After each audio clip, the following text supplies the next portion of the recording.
மேம்படுத்தப்பட்ட சமூக பொருளாதார வளர்ச்சியை அடைய மக்களுக்கு வழிகாட்டுவதே மக்கள் நீதி மையத்தின் முதன்மை பணி.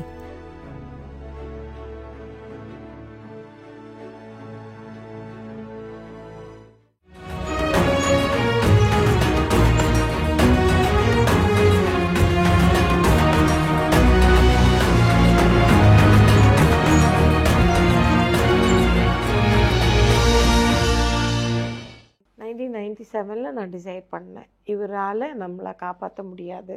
என் பிறந்த பசங்களை நான் இவரை நம்பி நான் நிர்கதியாக விட முடியாது. அவங்கள படிக்க வைக்கணும், அவங்களுக்கு ஒரு லைஃப் கொடுக்கணும். இதெல்லாம் நான் உட்காந்து யோசிக்க ஆரம்பித்தேன். அதுக்குள்ளே அப்பா இறந்துட்டார். 85 அப்பா இறந்தார். அப்பா ரொம்ப வருத்தத்தோடு தான் இருந்தார். இறக்கும்போது ஒரே ஒரு வார்த்தை தான் வில்லியம்ஸை பார்த்து சொன்னார், கிளியை வளர்த்து பூனை கையில் கொடுத்த மாதிரி உன்னை நம்பி என் பொண்ணை கொடுத்த இன்றைக்கி நான் என் உயிர் போகுது, இனிமேலாவது அவளை பத்திரமா பார்த்துக்கோன்னார். அவ்வளோதான், அதோட அப்பா இறந்தார். அதுக்கப்புறம் இப்படி ஒவ்வொரு பிரச்சனைங்களாக இவருக்கு ட்ரீட்மெண்ட்டுக்கு எனக்கு பணம் பத்தலை, ஒன்றுமே பத்தலை. கடைசி பையன் பிறந்தப்போ குழந்தைக்கு பால் கொடுக்க முடியல, கஷ்டம். என்ன மாதம் ஆனால் ஒரு 50 புடவை 60 புடவை ஒரு அம்மா கொண்டு வந்து கொடுத்துட்டு போயிடும். எனக்கு சிங்கப்பூர்லேருந்து புடவை வரும், ஷிப்பில் இறங்கினா அந்த பெட்டியோட கொண்டு வந்து உங்களுக்கு என்னென்ன வேணுமோ நீங்கள் எடுத்துகிட்டு மிச்சத்தை கொடுங்கன்னுவாங்க. அப்போ புடவை கொஞ்சம் க்ரேஸ், எனக்கு ஷிஃபான் சாரீஸ் ரொம்ப க்ரேஸு. அதை எடுப்பேன். புருஷவாக்கத்தில் பாதுஷான்னு ஒரு கடை இருக்குது, அங்கே மொய்தீன்னு ஒரு முஸ்லீம் பாய் இருக்கார். அவர்கிட்ட தான் இந்த புடவையெல்லாம் போய் ஃபால்ஸ் தைச்சு அதுக்கு ப்ளவுஸ் தைச்சு உள்ள இன்ஸ்கர்ட்லேருந்து எல்லாமே ரெடி பண்ணி தான் அவர் செட்டாக கொண்டு வந்து கொடுப்பார். இந்த மாதிரி வாங்கின புடவை கிட்டத்தட்ட எங்கிட்ட ஒரு 2000-3000 புடவை கபோர்டில் கிடக்கு, கட்டுறதில்ல. என்ன ஆயிடுச்சு, வீட்டில் பார்த்தா எல்லாம் பட்னி கிடக்குறாங்க, குழந்தைங்கள்லாம் பட்னியாக இருக்குது, என்னால் தாய்ப்பால் கொடுக்க முடியல. இதெல்லாம் பார்த்து எங்கள் அம்மா அழுகுறாங்க, என் தம்பி அழுகுறான், என்ன பண்ணுறது ஒன்றும் புரியல. இந்த வீணாக போன மனுஷனை நம்பி இப்படி போயிட்டோமே அப்படின்னு சொல்லி வேறு நினச்சி பிரயோஜனமே இல்லை. இனிமேல் ஃப்யூச்சரில் இதுக்கு ஏதாவது ஒரு வழி பண்ணணும்னு சொல்லிட்டு எங்கள் வீட்டு வேலைக்காரம்மா வந்தாங்க, குழந்தைய பார்த்துக்க ஒரு அம்மா இருந்தாங்க. அவங்க சொன்னாங்க, பாப்பா கபோர்டில் அவ்வளோ புடவை வச்சுருக்கேன்ல, ஒரு 10 புடவையாக கொடு, எடுத்துகிட்டு போய் மார்வாடி கடையில் கொண்டு விற்றுட்டு நான் காசு கொண்டு வந்து தரேன், இப்படி பட்னி கிடக்கணுமா அப்படின்னாங்க. ஏங்கா புடவை விற்றா காசு கிடைக்குமா? எனக்கு தெரியாது, புடவை விற்றா காசு கிடைக்குமா? ஆமாம்மா கிடைக்கும் அப்படி சொல்லி அவங்க 10 புடவையா, அப்புறம் 20 புடவையா. சார் நம்ப மாட்டீங்க, கிட்டத்தட்ட ஒரு வருஷம் நான் புடவை விற்று தான் சாப்பிட்டேன். ஒரு வருஷம் அந்த புடவைங்களை மட்டுமே விற்று நான் என் பிள்ளைகளையும் என் அம்மாவையும் என் தம்பியும் பார்த்துக்கிட்டேன். இவருக்கும் மெடிக்கல் செலவு. இந்த மாதிரி இருந்ததான் 97 நான் எப்படியாவது நடிச்சு ஆகணும்னு வந்துட்டேன். 97 வந்து தான் இவரோட படம், அந்த பிரசாந்த் ஜோடி படத்துக்கு அந்த டைரக்டர் கீழே வீட்டில் இருந்தார், நாங்கள் மேலே வீட்டில் இருந்தோம். அப்போ அவர் ஏதோ ஹெல்ப் கேட்டாருன்னு பசங்க ஏதோ செஞ்சு கொடுத்தாங்க. உடனே அவர் என்ன பண்ணார், இல்லை அம்மா ஆர்டிஸ்ட் தானே அதான்ப்பா, நட்சத்திரத்தில் அதில் நடித்தவங்க தானே அப்படின்னா. ஆமாம் அப்படின்னா, அம்மாவை கீழே வர சொல்லுங்கப்பா, அம்மாட்ட நான் பேசணும் அப்படின்னாராம். என்ன தம்பி கூப்பிட்டிங்களாமே அப்படின்னேன். அப்போ இல்லைம்மா இந்த மாதிரி நான் படம் பண்ண போகிறேன், ஜோடின்னு ஒரு படம், நாசர் சாருக்கு வைஃபாக நீங்கள் நடிக்கிறீங்களா, மெயின் ரோல் அப்படின்னாரு. பண்ணுறேன்ப்பா அப்படின்னேன். அவர் ஆரம்பிக்கிறதுக்குள்ளே சுயம்பரத்துக்கு கூப்பிட்டாங்க. அப்போ சுயம்பரம் பண்ணிட்டு வந்தேன். இவர் நம்ம பாண்டியராஜன் அவருக்கு போய் அம்மாவா பண்ணிட்டு வந்தேன். அதுக்கப்புறம் உதயா படம் வந்தது, அது தானே என் ஃபோட்டோ பார்த்துட்டு அவங்க கூப்பிட்டாங்க. அந்த மாதிரி ஃபஸ்ட்டு அது பண்ணேன். அதுக்கப்புறம் 2வது சுயம்பரம் பண்ணேன், 3வது ஜோடி பண்ணேன். அதுக்கப்புறம் படங்கள் கொஞ்சம் கொஞ்சமாக வர ஆரம்பிச்சது, கொஞ்சம் படங்கள் வர ஆரம்பிச்சது.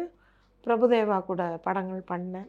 அதான் மனதை திருடி விட்டாய், பெண்ணின் மனதை தொட்டு, அள்ளி தந்த வானம், இந்த மாதிரி நிறைய படம் வந்தது. இந்த படங்கள் எல்லாம் கொஞ்சம் பண்ண ஆரம்பித்து அதில் வர்ற காசு வச்சு இவருக்கு ட்ரீட்மெண்ட்டு பண்ணி எல்லாம் பண்ணேன். நம்ம 2003 ரொம்ப சீரியஸ் ஆகிட்டார், நடக்க முடியல, கண்ணு தெரியல. இப்போ இவருக்கு எல்லா மெடிக்கேஷனும் நான் வீட்டில் கொடுத்துருவேன். ஹாஸ்பிட்டலில் தேவகி நர்சிங் ஹோம் தான், இல்லைன்னா இசபெல்லா, இந்த 2ல் தான் போய் அட்மிட் ஆவார். கொண்டு போய் அட்மிட் பண்ண வேண்டியது 1 லட்சம் 1.25 லட்சம் செலவாகும். இந்த வர்ற காசு எடுத்து அவருக்கு கொடுத்துருவேன். டப்பிங் போவேன், காலையில் எழுந்திருப்பேன், அவருக்கு எல்லாம் சமைச்சு வச்சுட்டு பசங்களை ரெடி பண்ணி ஸ்கூலுக்கு அனுப்பிச்சிட்டு நான் ஷூட்டிங் போய் மத்தியானம் டப்பிங் போவேன். இல்லை சாப்பிட்டது கூட இருக்க மாட்டேன் நான். அந்த மாதிரி 1 to 2 வந்து டப்பிங் பண்ணுவேன். டப்பிங் முடித்து கொடுத்துட்டு அங்கேருந்து திரும்ப செட்டுக்கு போயிட்டு 6 மணி வரைக்கும் வேலை செஞ்சுட்டு திரும்ப 6 மணிக்கு விட்டாங்கன்னா வீட்டுக்கு வந்து கஞ்சி பண்ணி எடுத்துக்கிட்டு அவர் கொண்டு போய் கொடுத்துட்டு அங்கே உட்காந்துருப்பேன். அந்த டாக்டர் தில்லைவள்ளல்னு கார்டியாலஜிஸ்ட்டு, அவர் என்னை பார்த்து கேட்டார், என்ன சாந்திமா, என்ன நீ இப்படி இருக்க அப்படின்னாரு. ஆனால் ஒன்றும் இல்லை டாக்டர் அப்படின்னேன். அம்மா அவன் லூசாம்மா, அவன் எப்போ பாரு என்னம்மா புலம்பிகிட்டே கிடக்குறான், நீ அவனை பார்த்துக்கவே மாட்டேன்னு சொல்கிறான் அவன், ஆனால் நீ வந்து இப்படி உட்காந்துட்ருக்க அப்படின்னாரு. நான் சொன்னேன், அவர் எப்போவுமே என்னை நல்லதே சொன்னது கிடையாது டாக்டர். என்ன அவர் கூட இத்தனை வருஷம் நான் வாழ்ந்துட்டேன், என்ன 20 வருஷத்துக்கு மேலே ஆயிடுச்சு. அவர் நல்லது சொன்னாலும் சொல்லனாலும் நான் நடிக்கக்கூடாதுன்னாரு. நடிக்கக்கூடாதுன்னா ஏன் நடிக்கக்கூடாது? நடிக்கிறவங்க எல்லாரும் கெட்டவங்களா? அவரோட மைண்டில் வந்து சினிமான்னா தப்பு, அதில் போயிட்டா பெண் பிள்ளைங்க தப்பு பண்ணிடுவாங்க அப்படிங்கிற ஒரு எண்ணம் அவர் மனசில் இருந்தது போல். நான் ஒரே ஒரு வார்த்தை தான் சொன்னேன், உங்கள் பொண்டாட்டி தப்பு பண்ண மாட்டேன்ற நம்பிக்கை உங்களுக்கு இருந்தால் என்னை நான் நடிக்க போவேன். நீங்கள் நம்பினா நான் நடிக்க போவேன். நான் இப்படியே செத்து போகிறேன், நீ என்னை தாண்டி போன தாராளமாக நான் தாண்டி போவேன். உங்களை எதுக்கு நான் தாண்டி போவேன்னு தெரிஞ்சுக்கோங்க. நீங்கள் வாழ்ந்துட்டீங்க, நான் வாழ்ந்துட்டேன். பசங்க வாழணும், படிக்கணும், எல்லாம் அது இவ்வளோ தான் இருக்காங்க. அவங்கள சாவடிக்க சொல்கிறீங்களா? அப்படியும் ஒரு நாள் அவங்களுக்கு நான் விஷம் கலந்து பாலில் போட்டு எல்லாத்தையும் நாளே முன்னால் உட்கார வச்சுட்டு நம்ம செத்து போயிடலான்னா பெரிய பொண்ணு ஆமாம் செத்து போயிடலாம், சின்ன குட்டி வந்தால் செத்துடலாம் அப்படின்னுது. அதுங்களை பார்க்கும்போது எனக்கு அந்த மனசு வரல. இவங்க எஸ்எல்லக்ஷ்மி அம்மா ஃபோன் பண்ணிவிட்டு ஜோடி படம் முடிகிற தருணத்தில், அம்மா எனக்கு கால் அடிக்கிறாங்க, நாளைக்கு நீ என்ன ஷூட்டிங் வரமாட்டேன்னு சொன்னியாமே அப்படின்னாங்க. ஆமாம்மா நான் வரமாட்டேன் அப்படின்னேன். ஏன் சாந்தி இப்படி பண்ணுற, உனக்கு என்ன பிரச்சனை, பணம் வேணுமா, நான் தரேன், நீ கவலைப்படாதடி, நான் பார்த்துக்கிறேன், உன்னை நான் தத்து எடுத்துக்கிட்டுமா, உன் பிள்ளைகளை தத்து எடுத்துக்கிட்டுமா, அதெல்லாம் ஒன்றும் வேண்டாம்மா, நான் வரமாட்டேன் நாளைக்கு அப்படின்னேன். ஏன், நான் செத்து போகிறேம்மா, எனக்கு வாழவே பிடிக்கல, அம்மாட்ட சொல்லி நாள ஆரம்பிச்சிட்டேன். உடனே இது பாரு, நான் இப்போ உடனே கிளம்பி உன் வீட்டுக்கு வரேன், நீ வந்து எதுவும் தப்பாக முடிவு எடுக்கக்கூடாது அப்படின்னாங்க. இல்லை நீங்கள் வீட்டுக்கெல்லாம் வராதீங்க அப்படின்னா, இல்லை என் மேலே சத்தியமாக நான் உன்கிட்ட வாக்கு வாங்கிக்கிறேன், நீ எந்த தவறான முடிவும் எடுக்கக்கூடாது அப்படின்னாங்க. இல்லைம்மா விடுங்க பரவாயில்ல, நான் ஒன்றும் எடுக்கலை அப்படின்னு சொல்லிட்டேன். மறுநாள் காலையில் ஷூட்டிங்க்கு வந்து போகல, ரெடி ஆகலை, வண்டி வந்து நிற்கிது. அப்புறம் மேனேஜர் வந்தார், மேடம் ரெடி அவங்க மேடம் போயிடலாம் அப்படின்னார். இன்னையோட லாஸ்ட்டு மேடம் முடிச்சிடலாம் அப்படின்னார். சரிங்க வரேன், நீங்கள் ஒரு 5 minutes வெயிட் பண்ணுங்க, நான் ரெடி ஆகிட்டு வரேன் சொல்லி உள்ளே போயிட்டு டக்குன்னு ரெடி ஆகிட்டு கிளம்பி போயிட்டேன். கிளம்பி போய் அங்கே போனோடனே உள்ளே ஏறினோடனே எஸ்எல்லக்ஷ்மி அம்மா ஒரு அடி அடித்தாங்க என்ன கன்னத்தில், பலாறு நிறையவும். நான் கேட்டேன், ஏம்மா அடிக்கிறீங்க அப்படின்னேன். என்ன முடிவு எடுத்த நீ, தப்பு இல்லை, நீ வாழ்ந்து குடித்தவர் ஆகிட்ட, உன் பசங்க என்ன சாகணுமா, சாகிறதுக்கு தான் 4 பிள்ளைகளை பெற்று வச்சுருக்கியா ஜீவனை, இந்த வேலையெல்லாம் நீ பண்ணாத, ஒழுங்கு மரியாதையாயிரு அப்படின்னு சொல்லிட்டு, இந்த வில்லியம்ஸை விட்டு முதல்ல நீ வெளில வா, நான் உனக்கு வேறு மாப்பிள்ளை பார்க்குறேன். வயசாயிடுச்சுமா, 40 வயசு 45 வயசு ஆகுது, இனிமேல் என்ன எனக்கு கல்யாணம், இந்த மனுஷனோட குப்பை கொட்டியே என் வாழ்க்கை போயிடுச்சுமா, இவரோட வாழ்ந்த வாழ்க்கையே பெரிய வாழ்க்கை எனக்கு, இனிமேலாம் யாரையும் கல்யாணம் இல்லை நான் பண்ணிக்க மாட்டேம்மா விட்டுருங்க அப்படின்னு சொல்லிட்டு அப்படியே பேசிவிட்டு அவங்க சிரித்து நான் சிரித்து அப்படியே அந்த படத்தோடு போயிடுச்சு. அதுக்கப்புறம் அவங்க எனக்கு நிறைய ஹெல்ப் பண்ணாங்க அம்மா. எஸ்எல்லக்ஷ்மி அம்மா என்கிட்ட காசு இல்லைன்னா அவங்களே தெரிஞ்சு எனக்கு 5000 ரூபா 10,000 ரூபா கொடுத்து விடுவாங்க. நான் ஏதாவது படத்தில் வரும்போது அம்மாட்ட வீட்டுக்கு போயிட்டு அந்த ஆரைபுரம் போயிட்டு அம்மாவுக்கு காசை கொண்டே கொடுத்துட்டு வருவேன். சில நாள் அவங்க வீட்டிலே தங்கிடுவேன், உட்காந்து அவங்க வீட்டிலே சாப்பிட்டு அம்மாவுக்கு எதாவது சமைச்சு கொடுத்துட்டு கொண்டுட்டு இந்த மாதிரிலாம் பண்ணிகிட்டு இருந்தேன் அந்த டைமில். அந்த மாதிரி அது ஒரு நல்ல ஒரு ஆத்மா சார் எஸ்எல்லக்ஷ்மி அம்மா. ரொம்ப நல்லவங்க அவங்க. வில்லியம்ஸை பொறுத்த வரைக்கும் எத்தனை பிரச்சனை இருந்தாலும் அவருடைய மறைவு மிகப்பெரிய தாக்கத்தை உங்களுக்கு ஏற்படுத்திருக்கு. கண்டிப்பாக. எதனால் தாக்கத்துன்னு சொன்னீங்கன்னா, அந்த 25 வருஷம் அவரோட நான் ட்ராவல் பண்ணேன் பாருங்கள். வேறு ஒரு லேடியாக இருந்தால் என்ன பண்ணியிருப்பாங்கன்னா, இவர் ஒரு அடி அடித்த அன்னைக்கே ஓடி போயிருப்பாங்க. நான் அந்த கல்ச்சரில் பிறக்கலை, நான் பிறந்த கல்ச்சர் வேறு. ஏன்னா எங்கள் ஃபேமிலியில் எப்படின்னா, ஆம்பளைங்களை எதிர்த்து பேசக்கூடாது, பிற ஆண்களை நிமிர்ந்து பார்க்கக்கூடாது. அப்படிப்பட்ட ஒரு ஃபேமிலிக்குள்ளே தான் நான் வந்தேன். அப்புறம் ஒரு கணவனுக்கு நம்ம தலை கொடுத்துட்டோன்னா லாஸ்ட் வரைக்கும் அவனோட தான் வாழணும். அவன் அடித்தே கொன்று தூக்கி போட்டாலும் பரவாயில்ல, அவனோட தான் குடும்பம் பண்ணணும். இப்படி ஒரு கல்ச்சரில் பிறந்தவனா. அதனால எனக்கு நிறைய பேர் என்கிட்ட சொல்லியிருக்காங்க. அவர் என்னை கஷ்டப்படுத்தும் போதெல்லாம் என்ன சொல்லியிருக்காங்க. லாஸ்ட்டில் அவரை வீல் சேரில் உட்கார வச்சு தள்ளி பாத்ரூமுக்கு தூக்கிட்டு போவோம். என் பொண்ணுங்க பெட்லேயே எல்லாம் பண்ணிடுவார். என் சின்ன பொண்ணு போய் எல்லாத்தையும் க்ளீன் பண்ணுவாள். க்ளீன் பண்ணி அவங்க அப்பாவுக்கு தலை வாரி விட்டு, அவருக்கு எண்ணெய் பூசி விட்டு, தலையை ஷாம்பு போட்டு எல்லாம். என் பசங்களும் நல்லா பார்த்துக்கிட்டாங்க அவரை, சும்மா சொல்லக்கூடாது. ரொம்ப அருமையாக பார்த்துக்கிட்டாங்க. என் பிள்ளைங்க ஒன்று அவ்வளோ தங்கம். அந்த மாதிரி அவங்க அப்பாவை பார்த்துக்கிட்டாங்க. நான் ஒரு நேரம் கூட திட்டுவேன், இவர் நல்லா இருந்திருந்தாருன்னா இவன் வாழ்க்கை எங்கேயோ இருந்திருக்கும். நாக்கில் சனி, அதனால தான் இவர் எங்கேயுமே இல்லாமல் போயிட்டார். சார் ரஜினி இவர் கூட இருந்திருக்காரு ரூமில். 2 பேர் ரூம்மேட் இல்லை, ரூம்மேட்டு. ரஜினி சாருக்கு இவர் காசு கொடுத்துருக்காரு, ரஜினிக்கு எல்லாமே பண்ணியிருக்கார். இவர் பிடிக்கிற பீடியை பிடிங்கி அவர் பிடிப்பார். விஜயகாந்த் சார், அது சொல்லணும் சார். விஜயகாந்த் சார் வந்து நான் நரசிம்மா படம் பண்ணேன். கேப்டன் படத்தில் சும்மா ஒரு ப்ரெஸ் ரிப்போர்ட்டர் மாதிரி அப்படியே கூட்டத்தில் வந்து போயிடுவேன். கூப்பிட்டாருன்னு போனேன். அவருக்கு ரொம்ப மரியாதை கொடுத்து நான் போனேன். அது ஒரு சீன் முடிஞ்சு நான் ஷூட்டிங் போயிட்டேன். அப்புறம் நரசிம்மாவில் அவரோட அண்ணி கேரக்டர் நான் ஒன்று, குயிலிமா ஒன்று பண்ணோம். அது பண்ணும்போது கொட்டிவாக்கம் வீட்டில் 2வது நாள் ஷூட்டிங் நடக்குது. இவர் என்ன பண்ணார், ஷூட்டிங் முடிஞ்சு போச்சு. அந்த 2 நாள் கட்டின புடவை, ஜாக்கெட்டு எல்லாம் ஒரு கவரில் போட்டு, எனக்கு பேசினது என்னமோ 10,000 ரூபா தான் ஒரு நாளைக்கு பேசினது. 2 நாளைக்கு 20,000 தான் தரணும். பணம் இவ்வளோ பெரிய கட்டு கொண்டு வந்து மேனேஜர் கொண்டு வந்து கொடுத்தார். கொடுத்தோடனே நான் சொன்னேன், அண்ணா 20,000க்கு என்னன்னா 1,00,000 ரூபா தரீங்களா? யாருக்கு கொடுக்குற காசு இது? எடுத்துகிட்டு போய் யாருக்கோ கொடுக்க வேண்டியது, உங்கள் சார்கிட்ட சொல்லி யாருக்கோ கொடுங்க, இது எனக்கு கொடுக்க வேண்டிய காசு இல்லைன்னா எண்ணி பாருங்கள் நிறைய இருக்குது பணம் அப்படின்னேன். இல்லைம்மா தம்பி உங்களுக்கு தான் கொடுக்க சொன்னார் அப்படின்னார். எனக்கு கொடுக்க சொன்னாரா? என்னண்ணா சொல்கிறீங்க நீங்கள்? அண்ணா பணம் ஜாஸ்தி இருக்குண்ணா, 20,000க்கு மேலே ஜாஸ்தி இருக்குது அப்படின்னேன். காரில் உட்காந்துட்டு நான் இவர்கிட்ட இது பண்ணிக்கிட்டு இருக்கேன், தர்க்கம் பண்ணிக்கிட்டு இருக்கேன். அவர் அங்கே காரில் வந்து இறங்கி இவ்வளோ பெரிய கேரியர் இறங்குது. காருக்குள்ளேருந்து இறங்கணுன்னா அவர் இறங்கிட்டு, என்னண்ணா என்னண்ணா பிரச்சனை அங்கே அப்படின்னார். பா இந்த பொண்ணு சொன்னால் கேட்க மாட்டேங்குதுப்பா, இந்த கவர் உங்களுக்கு தான் சொல்லி கொடுத்தா வாங்கிக்க மாட்டேங்குது, ஜாஸ்தி இருக்குது, எந்த கிடையாது, அது யாருக்கும் கொடுக்க வேண்டியது தர்க்கம் பண்ணிக்கிட்டு இருக்கா அப்படின்னார். வாங்கிக்கோங்க அப்படின்னார். இல்லை தம்பி இப்படின்ற பெருசாக பணம் ஜாஸ்தி இருக்கு அப்படின்னார். அவர் எது கொடுத்தாருன்னா, வில்லியம்ஸ் ரொம்ப உடம்பு முடியாமல் இருக்கார், அவருக்கு இந்த பணம் ஹெல்ப் ஆகும்ன்ற தாட்டில் தான் அவர் கொடுத்துருக்கார். அவர் ஒரு கடவுள். ஆண்களில் எங்கள் வீட்டில் வந்து சாப்பிடாத ஆர்டிஸ்ட் கிடையாது. மோகன்லால் கேரியராக தூக்கிட்டு போவார் வந்து. எங்கள் அம்மா சமைச்சிட்டே இருப்பாங்க. எங்கள் அம்மா சமையலில் பயங்கர எக்ஸ்பர்ட்டு. மீன் குழம்பு, கேரளா குழம்பு பண்ணணுன்னா பயங்கர எக்ஸ்பர்ட் அம்மா. அம்மியில் தேங்காய் அரைச்சி தான் கூட்டுவாங்க குழம்பு. ஒரு நாளைக்கு 100 பேருக்கு சமைப்பாங்க. அப்படி வில்லியம்ஸ் வந்ததுக்கப்புறம் இஷ்டத்துக்கு வருவாங்க. அங்கே காலி ஆகிட்டே இருக்கும். எங்கள் அம்மா திரும்ப புளியை கரைச்சி குழம்பு பண்ணி எல்லாம் பண்ணிகிட்டே இருப்பாங்க. அந்த மாதிரி மோகன்லால் வந்து அப்படி எடுத்துகிட்டு போனார். மம்முட்டி கரெக்டாக கட்லெட் பண்ணி பசங்களுக்கு வச்சுருப்பேன், வந்து இறங்குவார். காலையில் சொல்லுவார், மோகன்லால் வந்து மம்முட்டி வந்திருக்கான், அவனுக்கு யாராவது சமையன்னுவார். உடனே வேலைக்காரங்க ஓடுவாங்க மார்க்கெட்டுக்கு. அசோக் நகரில் இருந்தோம். மார்க்கெட்டுக்கு ஓடி போய் மீன் எல்லாம் வாங்கிட்டு வந்து கழுவி 4 பேர் உட்காந்து க்ளீன் பண்ணி யாராவது சுத்தம் பண்ணி நல்லா இவ்வளோ யாராவது வறுத்து கொடுத்து விடுவோம். அப்படி சுரேஷ் கோபி வந்தார். அவருக்கு சாப்பாடு போகும்.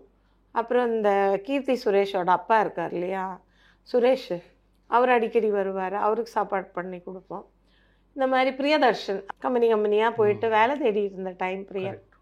அந்த டைமில் எங்கள் வீட்டு கெஸ்ட் ஹவுஸில் தான் தங்குவார். கொஞ்ச நேரம் உட்காருவார். அப்புறம் நான் கொஞ்ச நேரம் தூங்கிட்டு போகிறேன் சேச்சின்னுவார். நீங்கள் தூங்கிட்டு போங்க, நான் மேலே இருப்பேன். தூங்கிட்டு அவர் பாட்டுக்கு எழுந்துச்சி போவார். இந்த மாதிரி எல்லாருமே. ஆனால் வில்லியம்ஸ் இறந்த டைமில் சார் இந்த எந்த ஆத்மாவும் வரல சார். ஒருத்தர் கூட வரல, எந்த ஆத்மாவும் வரல. மோகன்லால் வரல, மம்முட்டி வரல, பிரியன் வரல, யாருமே வரல சார்.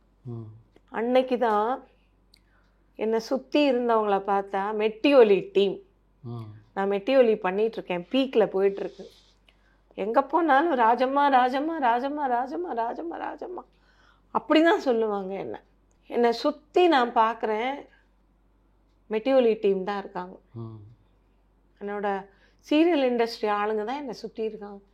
யாரெல்லாமோ வராங்க, 5000 கொடுக்குறாங்க, 10,000 கொடுக்குறாங்க, 2000 கொடுக்குறாங்க, என்னமோ காசை கொடுக்குறாங்க. நான் ஒன்றுமே தெரியல, பாடி இங்கே கிடக்கு, கொடுக்குறது பசங்க தான் எடுத்து வச்சுட்டு இருக்காங்க. இந்த மனுஷன் அப்போ நான் என்ன யோசித்தேன்னா, அந்த லாஸ்ட்டு மொமெண்ட்டில் நான் ஹைதராபாத் போய் அவரை பார்த்துட்டு வந்தேன். பார்த்துட்டு அவருக்கு 4 நாளுக்கு வாய்க்கு ருசியாக காலையில் அவருக்கு மட்டன் குழம்பு, மத்தியானம்னா ஃபிஷ் ஃப்ரை, அப்புறம் ஒரு நாள் நண்டு, எறா, 4 நாள் அவருக்கு என்னெல்லாம் பிடிக்குமோ எல்லாம் நான் உட்காந்து அவருக்கு 4 வேளையும் சமைச்சு போட்டு தான் நான் வந்தேன். வரும்போது நான் சொன்னேன், நீங்கள் என் கூட வந்துடுங்க, நான் வந்து ஃப்ளைட்டு புக் பண்ணி தரேன், நீங்கள் கிளம்பி வந்துடுங்க, இங்கே இருக்க வேண்டாம், எனக்கு இன்னும் இந்த இடம் சரியாக படலை, நீங்கள் வந்து கடைசியில் ஏதாவது தப்பாக போகுது, நீங்கள் வாங்க அப்படின்னு. இப்போ நான் செத்தா என் உசுறு வந்து உங்ககிட்ட வந்து தான் போகும் அப்படின்னாரு. ஹைதராபாத்லேருந்து தூக்கிட்டு வராங்க, இறந்துட்டாருன்னு சொன்னாங்க ஆக்சுவலி முந்தின நாள். ஆனால் உயிர் போகல, எங்கேயோ ஒரு ஓரத்தில் போயிட்டுருக்கு, இப்படி அடிக்குது. கொண்டு வந்து என்கிட்ட கொடுக்குறாங்க, நானும் என் பசங்களும் இப்படியே வாங்குகிறோம். அவரை இப்படியே வந்து என் மேலே அப்படியே வந்து விழுந்து அப்படின்னு போச்சு. அப்போ தான் அந்த ஆத்மா போகுது. அப்போ தான் நான் நினச்சேன், இவருக்கு ஒய்ஃப் இருக்காங்க, அந்த ஒய்ஃப் தான் உயிராக இவர் நினச்சாரு, எல்லாம் பண்ணார். இவருக்கு நான் பிள்ளைங்க பெற்று கொடுத்தேன், எல்லாம் பண்ணேன். இவருக்கு என் மேலே பாசமே கிடையாது. 18 வருஷம் ஒருத்தர் பேச்சுவார்த்தையே இல்லாமல் ஒரே வீட்டுக்குள்ளே வாழ்ந்தோம், இவ்வளவும் இருந்தோம். அந்த உயிர் வந்து என்கிட்ட வந்து தான் போகும்னு சொன்ன வார்த்தை மட்டும் எவ்வளோ கரெக்டாக அவர் காப்பாற்றிருக்காரு அப்படின்னு நினச்சேன். அன்னைக்கு நான் நிஜமாகவே அவருக்காக அழுதேன், அவருக்காக நான் ரொம்ப அழுதேன். அதாவது இந்த பாசம் அப்படிங்கிறது வந்து அவருக்கு காட்ட தெரியல. நிறைய பேர் என்ன சொல்லுவான், அவனுக்கு பாசம்னா என்னன்னு தெரியாதம்மா, கிலோ என்ன விலைன்னு கேட்பான் அவன் அப்படின்னு சொல்லுவாங்க.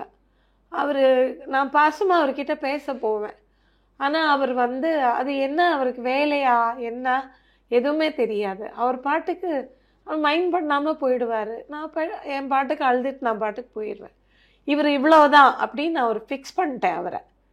ஆனால் அந்த ஹைதராபாத்தில் அவர் சொன்ன வார்த்தை, காலில் சாஷ்டாங்கமாக விழுந்துட்டார். 18 வருஷமாக நான் உனக்கு துரோகம் பண்ணிட்டேன், என்னை மன்னிச்சிரு. இந்த 18 வருஷமாக நான் வந்து உங்ககிட்ட பேசலை. என்ன காரணம் அப்படின்னா, அவர் ஒரு தப்பு பண்ணிட்டாரு, அந்த தப்பை நான் கண்டுபிடிச்சிட்டு அதை நான் கேட்க போக என்னை அடிக்க வந்தார்.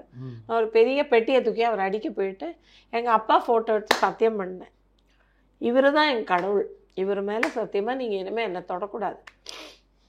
இதே வீட்லேயும் உங்கள் பொண்டாட்டியாக தான் இருப்பேன், ஆனால் நான் வெளியே போக மாட்டேன், இந்த வீட்டில் தான் இருப்பேன், ஆனால் உங்களோட நான் வாழ மாட்டேன். நீங்கள் எந்த பொண்ணை வேணால் கல்யாணம் பண்ணிக்கும், யார் கூட வேணால் இருங்க, என் பிள்ளைங்களுக்கு அப்பாவாக நீங்கள் இருக்கணும், அது மட்டும் போதும். மற்றபடி உங்களை நான் எந்த கேள்வியும் கேட்க மாட்டேன், எதுவும் நான் பேச மாட்டேன், நான் அவர்கிட்டே சொல்லிட்டேன்.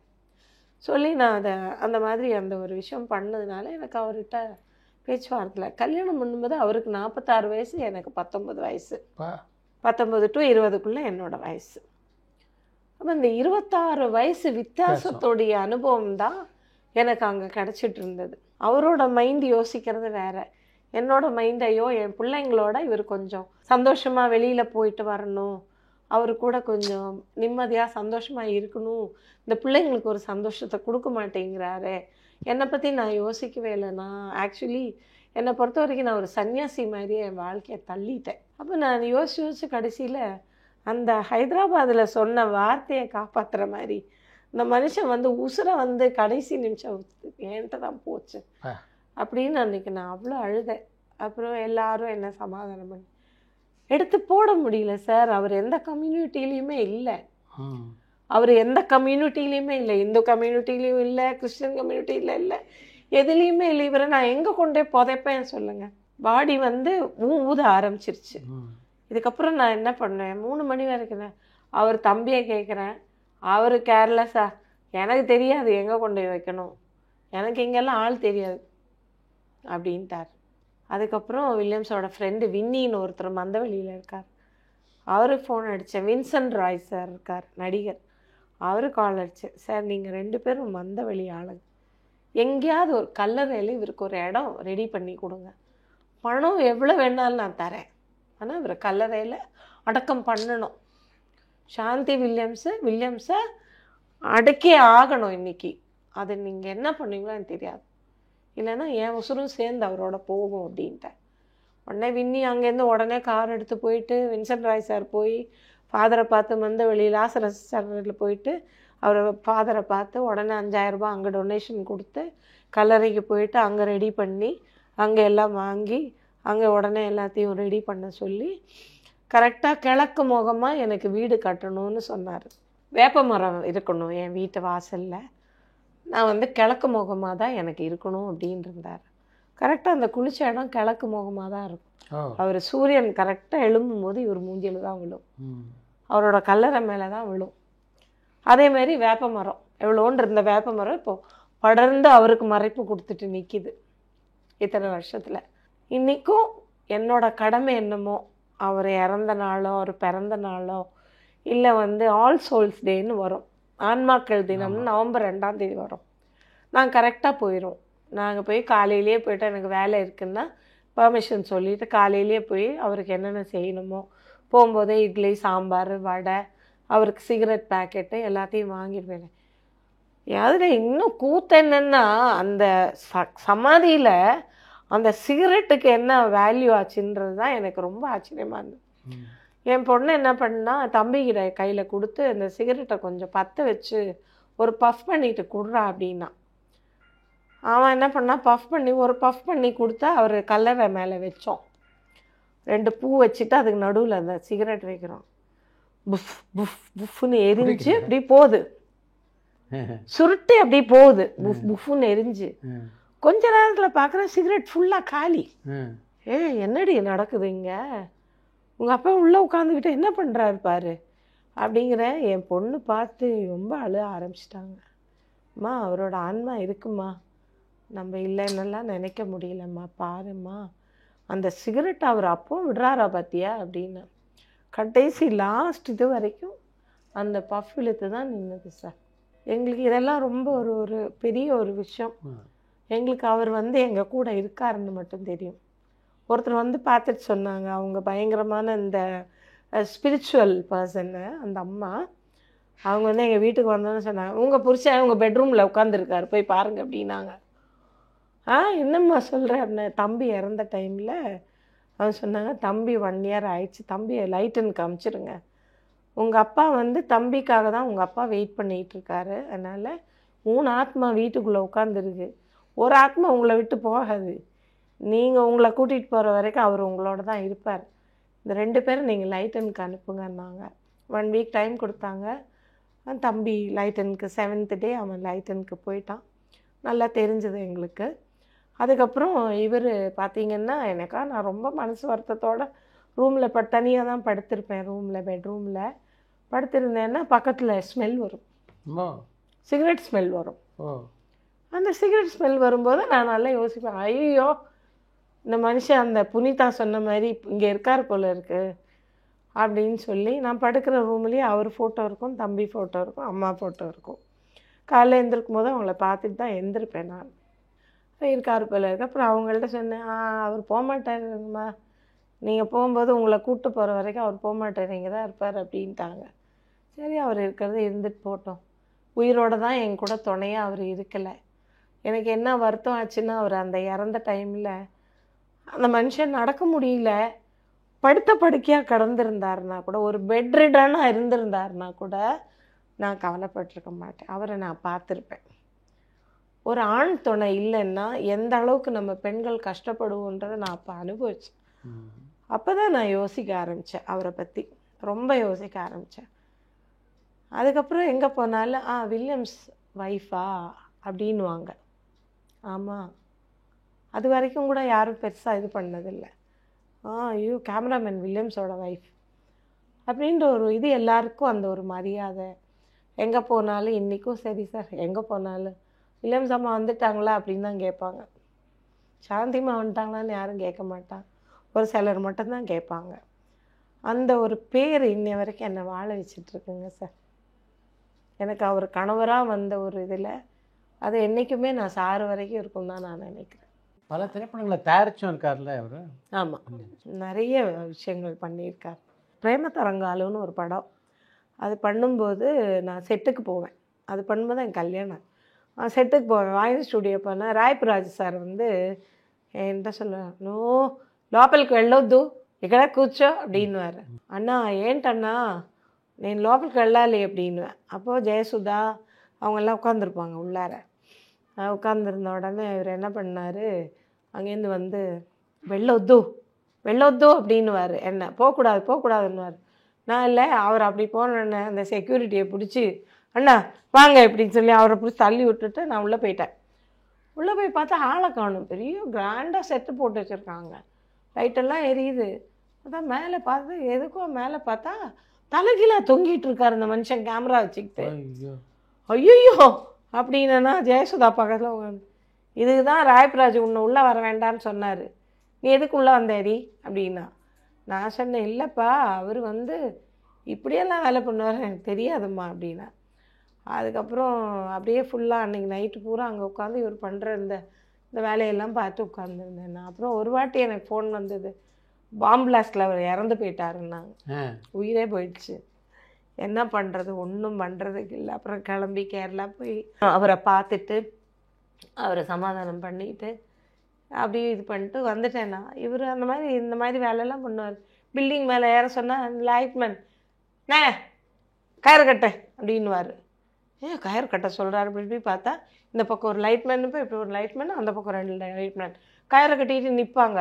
இவர் குடுன்னு அந்த நெட்டுக்குள்ளே கேமராவை போட்டுருவார். போட்டுட்டு அந்த மரம் அத்தனையோ அடி மரம், அந்த மரத்து மேலே ஏறி போகிறார். மரத்து மேலே ஏறி போனோன்னு லைட்மேன் என்ன சொல்லி, இந்த பைத்தியக்காரன் போகிறான்டா டா உழுது வச்சிருப்பாரு, கயிறை பத்திரமா பிடிச்சிக்கோடான்றாரு இவர் இந்த லைட்மேன் அண்ணா. இப்போ எங்களோட செட்டில் ஒர்க் பண்ணுறாரு அந்த அண்ணா. அம்மா அவன் பண்ணுற அட்டூழியம் எல்லாம் கொஞ்சம் நஞ்சம் இல்லைம்மா, இவனை வச்சுக்கிட்டு நாங்கள் தான்மா தாக்கு பிடிக்கிறோம், நீ எப்படிம்மா இவனை வீட்டில் வச்சு கண்ட்ரோல் பண்ணுற அப்படின்னு கேட்டார் அவர் என்ன. அந்த மாதிரி நிறைய சாகச வேலைகள். பெஸ்ட் சினிமாட்டோகிராஃபர் அவரை மாதிரி. ஏன்னா ஜாக்கி சான் வந்து இவருக்கு ஒரு அப்ரிசியேஷன் கொடுத்து ஒரு சின்ன மொமெண்ட்டை கொடுத்தாரு. ஜப்பானில் போய் அவருக்கு ஒரு ஷாட் எடுத்து கொடுத்துட்டு வந்தார். ஆமாம், அந்த கிளாஸ் உடஞ்சி விழும், அதில் வந்து ஜாக்கி சான் வந்து விழுவார், மேலேருந்து கீழே விழுவார். அந்த விழுந்ததோட கேமராவில் இந்த மனுஷன் இறங்கியிருக்காரு. அதை பார்த்த உடனே அவருக்கு வெளுத்து போச்சான் ஜாக்கி சானுக்கு. இவன் என்ன மனுஷனா இல்லை வேற ஏதாவதா, என்ன இவன் இப்படி இறங்குறான் அப்படின்னு கேட்டாராம். அந்த கிளாஸ் உடஞ்சி விழுது இல்லையா, அது ஒரு பெரிய ஸ்லாப் மாதிரி விழுந்திருக்கு, அதுலேயே ஃபிக்ஸ் பண்ணி இறங்கிட்டார் கீழே.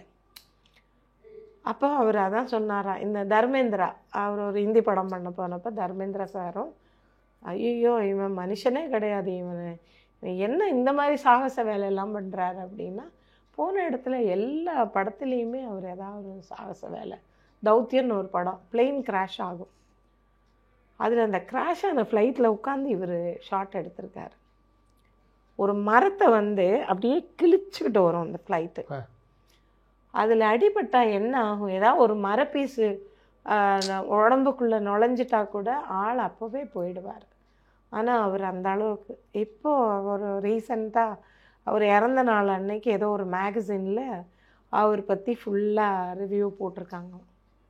எனக்கு ஒருத்தர் அனுப்பிச்சி கொடுத்தாரு, மணின்னு சொல்லிட்டு ஒரு மேக்கப் மேன், உங்களை பற்றியும் ஃபேமிலி பற்றியெல்லாம் போட்டிருக்காங்கம்மா அப்படி. மேம்படுத்தப்பட்ட சமூக பொருளாதார வளர்ச்சியை அடைய மக்களுக்கு வழிகாட்டுவதே மக்கள் நீதி மையத்தின் முதன்மை பணி.